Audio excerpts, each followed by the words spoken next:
এই মুহূর্তে team we spot your সাথে আড্ডায় রয়েছে রাজাদা। রাজাদা, সবার আগে welcome to we spot you. এই গরম থেকে যে বৃষ্টির স্বস্তি কেমন লাগছে? এইটা ভালো লাগছে, সত্যি ভালো লাগছে। এই বৃষ্টি যে আমাদের একটু স্পট করেছে, বৃষ্টিকে আমাদের ধন্যবাদ, কারণ প্রচণ্ড গরম ছিল, ভীষণ গরম লাগছিল।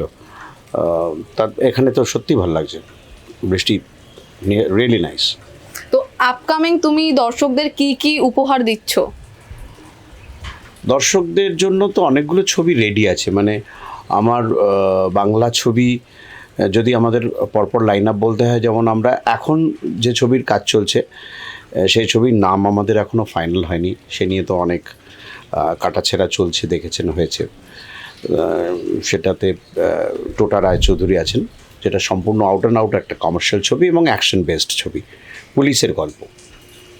এছাড়া বোম্বাদাকে নিয়ে প্রসেনজিৎ চ্যাটার্জি এবং পূজা, সিয়াম আহমেদ, আয়ুষীকে নিয়ে একটা ছবি আমার কমপ্লিটলি রেডি আছে, পোস্ট প্রোডাকশন শেষের মুখে। ছবির নাম প্রতিপক্ষ, সেটাও খুব শিগগিরই দর্শকরা দেখতে পাবেন। আর অঙ্কুশ ঐন্দ্রিলাকে নিয়ে বেশ কিছুদিন আগে লন্ডনে শ্যুট করেছিলাম এসকে মুভিজের জন্য, চন্দ্রবিন্দু। সেই ছবিটাও অলমোস্ট শেষে, গতকালই আমাদের প্রিভিউ ছিল। এগুলো আছে, and working on the new scripts. আচ্ছা, পূজার সাথে আমার মনে হয় তোমার প্রথম কাজ লে হালুয়া। প্রথম কাজ দর্শকরা জানেন, চ্যালেঞ্জ 2। চ্যালেঞ্জ 2, তো এই চ্যালেঞ্জ 2-র টাইমে যখন পূজাকে তুমি দেখেছিলে বা পূজার সাথে কাজ করেছিলে, সেটার থেকে এখন পূজা কতটা আলাদা? আমার তো সেভাবে আলাদা কিছু লাগে না, কারণ তখনও পূজা খুব ভালো অভিনেত্রী, পূজা খুব ডেডিকেটেড টু হার অ্যাক্টিং। ও জানে ও পারফরমেন্স কীভাবে করতে হয়, বম্বেতে কাজ করে, পূজা ইজ ভেরি মাচ প্রফেশনাল। আর আগেকার থেকে যেটা আলাদা বলতে, আমরা এখন আরও অনেক বন্ধু পূজার সঙ্গে আমার ফ্রিকোয়েন্টলি, সে মানে অলমোস্ট একটা ফ্যামিলি ফ্রেন্ড বলা যায়। আমার এবং পিয়ানের খুব ক্লোজ বন্ধুদের মধ্যেই পূজা পড়ে, তো সেই অর্থে আলাদা করে নতুন কিছু আবিষ্কার করিনি। তবে পূজা ভালো কাজ করছে, ওয়েব সিরিজ দেখলাম পূজার, ভীষণ সুন্দর কাজ। তো definitely I wish her all the best. আর টোটা রায়চৌধুরীকে আবার বাংলা সিনেমা যে নতুন করে পাচ্ছে, এটাতে কি বলবে? আমার তো কিছু বলার নেই, কারণ টোটা রায়চৌধুরীর মতো অভিনেতা, বাংলা ছবি যিনি, মানে বেশ কিছুদিন আগে যদি আমরা ফিরে যাই, কমার্শিয়াল বাংলা ছবিতে টোটা রায়চৌধুরী ওয়াজ রেগুলার, অ্যান্ড এখন টোটা রায়চৌধুরী বাংলা ছবি করছেন, যে সেটাও তো খুব ভালো, বাংলা ছবির জন্য খুব ভালো। কারণ Tota Roychowdhury very much good in action, very much good in dance, choreography, performance, অভিনেতা, সব দিক দিয়ে নিয়মানুবর্তিতা, যেটাতে আমি অলমোস্ট স্যালুট করি ওনাকে। সব দিক থেকে ভীষণ positive for Bangla cinema as well. এখন দেখতে গেলে সিনেমার পর্দায় মানে বেশিরভাগ কমার্শিয়াল সিনেমা এখন নেই, অনেকটাই নেই, এখন অনেকটা হারিয়ে গেছে। একটা টাইম ছিল যে কমার্শিয়াল সিনেমাই খালি পর্দায় যেন চলতো, সেই জায়গা থেকে দাঁড়িয়ে এখন কমার্শিয়াল ছবি আবার আসছে, আবার লোকেরা, দর্শকরা দেখবে, এটা নিয়ে কি বলবে? আসলে আমার ক্ষেত্রে বিষয়টা আমি ওইভাবে দেখিনি। আমার ক্ষেত্রে আমি কমার্শিয়াল ছবি, আপনি মানে তোমার প্রশ্নটা কোথা থেকে আসছে, কবে থেকে নেই বলে তোমার ধারণা? না মানে আমি এখন যখন সিনেমা দেখতে যাই, যখন বাংলা কোনো সিনেমা আসে, তখন থেকে ইটস আর্ট ফিল্ম, কিছুটা মানে গুরুগম্ভীর একটা ব্যাপার। আচ্ছা বেশ, আমি বলি, আমরা যখন বেশ করেছি, প্রেম করেছি 2016-তে 17-তে, জিৎ কোয়েলের কামব্যাক ফিল্ম আমার মনে আছে, মানে ওদের পেয়ারের সেই ছবি আমি মানে দর্শকদের রসরা নিশ্চয়ই দেখেছেন, জানেন, সেটা সুপারহিট হয়েছিল। এবং তারপরেও পরবর্তীকালে আমি বেশ করেছি, প্রেম করেছি পর আমি আরও যে সমস্ত ছবি করেছি, অল আর কমার্শিয়াল ফিল্মস। পরবর্তীকালে হয়তো ছবির বাজেট কমে গেছে, ছবির ক্যানভাসটা হয়তো একটু কম্প্রোমাইজড হয়েছে। কম্প্রোমাইজ শব্দটা বললাম বলে হয়তো অনেকে খারাপ ভাবতে পারে আমার প্রযোজকরা, কিন্তু হয়েছে। আমরা আগে যে ধরনের ক্যানভাস ইউজ করেছি তার থেকে হয়তো ছোট হয়ে গেছে। স্টোরি টেলিংটা কিন্তু কমার্শিয়ালি আছে। কমার্শিয়াল অর্থাৎ কানেক্টিং টু মাস। আমাদের ছবি করার মূল উদ্দেশ্য হচ্ছে সাধারণ মানুষের কাছে, যারা বিনোদন চান তাদের কাছে পৌঁছবো। So I have been making commercial film as well. মানে আমার জন্য আলাদা করে কিন্তু আমি মানে আমার ধারাটাকে চেঞ্জ করিনি।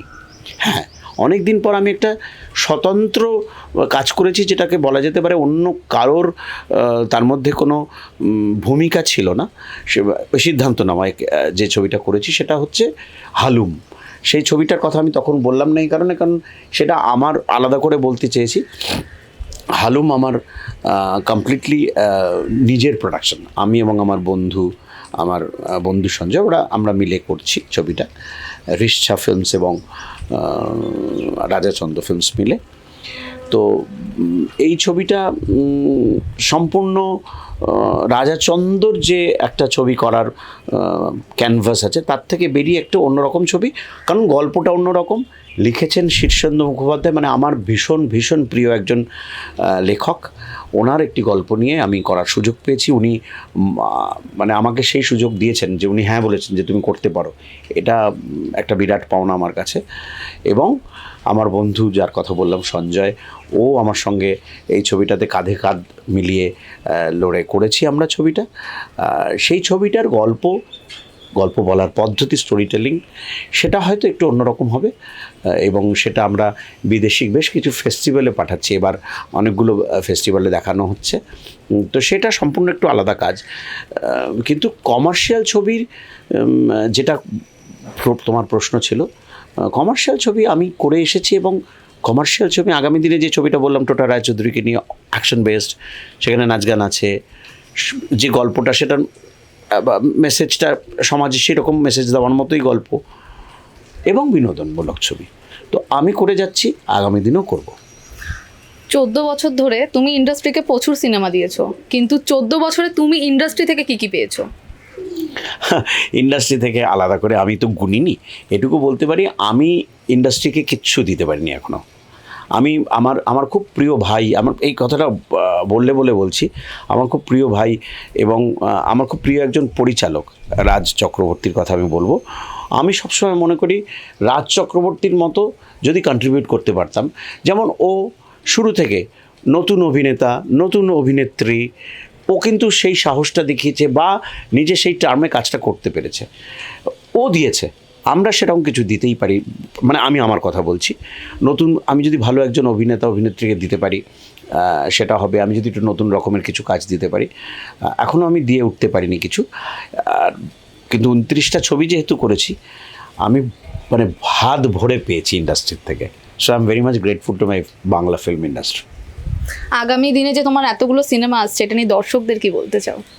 দর্শকদের একটাই কথা বলবো যে আমার সিনেমা আসছে, আমি আপনাদের এই 14 বছর যেটা বললো, 14 বছর ধরে কাজ করে যাচ্ছি, সেটা কিন্তু বিনোদনমূলক কাজ এবং সেটা আপনাদের বিনোদন দেওয়ার জন্য।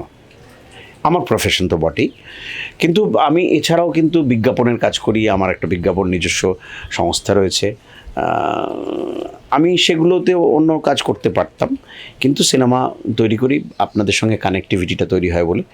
তো আমার ছবিগুলো যদি দেখে খারাপ বলেন তাও মাথা পেতে নেব, আর ভালো বললেও ভালো লাগবে, কিন্তু ছবি দেখুন, এটাই চাইব।